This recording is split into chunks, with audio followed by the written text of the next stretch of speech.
पद्मवर्णां हरिणीं सुवर्णगजतस्रजां चन्द्रां हिरण्मयीं लक्ष्मीं जातवेदो महावः तामपावः जातवेदो लक्ष्मीमनुपगामिनीम् यस्यां हिरण्यं विन्देयं गामश्वं पुरुषानहम् अश्वपर्वां रथमध्यां हस्तिनादः प्रबोधिनीम् श्रियै देवीमुपहवये शीर्मा देवीर्जुषताम् तां सुस्मितां हिरण्यप्राकारमार्द्रां ज्वलन्तीं तृप्तां तर्पयन्तीं पद्मे स्थितां पद्मवर्णां तामिहोपहवये श्रियम् तन्द्रां प्रभासां यशसा ज्वलन्तीं श्रियं लोके देवजुष्टामुदाराम् तां पद्मिनीं शरणमहं प्रपद्ये लक्ष्मीर्मे नश्यतां त्वां वृणु आदित्यवर्णे तपसोऽधिजातु वनस्पतिस्तव वृक्षोऽथ बिल्वः तस्य फलानि तपसा नुदन्तु मायान्तरायाश्च बाह्य अलक्ष्मीः उपैतु मां देवसखः कीर्तिश्च मणिना सह प्रादुर्भूतोऽस्मि राष्ट्रेऽस्मिन् कीर्तिवृद्धिं ददातु मे क्षुत्पिपासामरां ज्येष्ठामलक्ष्मीं नाशयाम्यहम् अभूतिमसमृद्धिं च सर्वा निर्णुदमे गृहात् गन्धद्वारां दुराधर्षां नित्यपुष्टां करीषिणीम् ईश्वरीगं सर्वभूतानां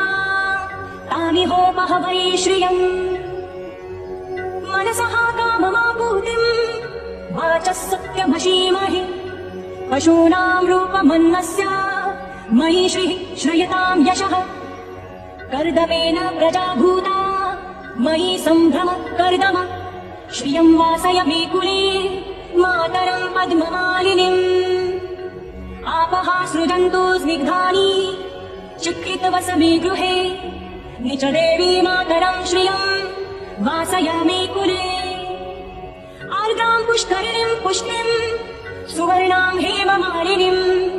चन्द्रां हिरण्मयीं लक्ष्मीं जातवेदो महावः आर्द्रां यः करिणीं यष्टिं सुवर्णां हेममालिनीं सूर्यां हिरण्मयीं लक्ष्मीं जातवेदो महावः तामपावः जातवेदो लक्ष्मीमनुपगामिनीम् यस्यां हिरण्यं प्रभुतं गावो दास्योश्वान् विन्देयं पुरुषानहम्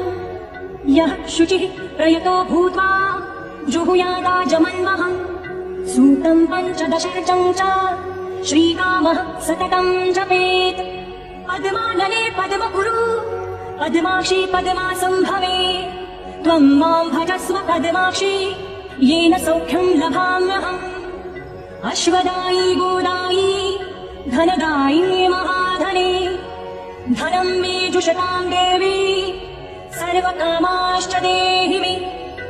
पुत्रपौत्र धनं धान्यम् हस्त्यश्वादिगमे रथम् प्रजानां भवसि माता आयुष्मन्तं करोतु माम् धन्वविनिर्धनं वायुर्धनम् सूर्योधनं वसुः धनमिन्द्रो बृहस्पतिर्वरुणम् धनमश्नुते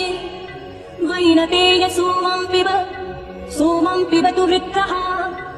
सोमं धनस्य सोमिनो मह्यं ददातु सोमिनः न क्रोधो न च मात्सर्या न लोभो नाशुभा मतिः भवन्ति कृतपुण्यानां भक्तानां श्रीसूक्तं जपेत् सदा वर्षन्तु ते विभावये दिवो अभ्रस्य विद्युतः रोहन्तु सर्वपि जान्यवो ब्रह्मद्विषो जहि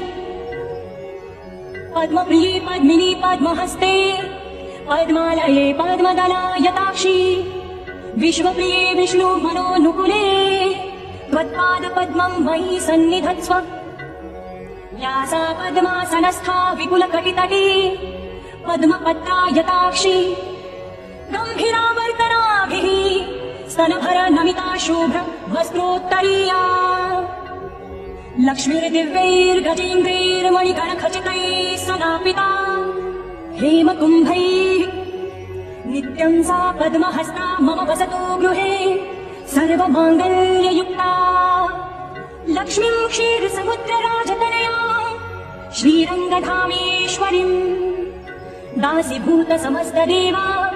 वनितां लोकैकदीपाङ्कुराम् श्रीमन्मन्दकटाक्षलब्धा विभव ब्रह्मेन्द्र गङ्गाधरा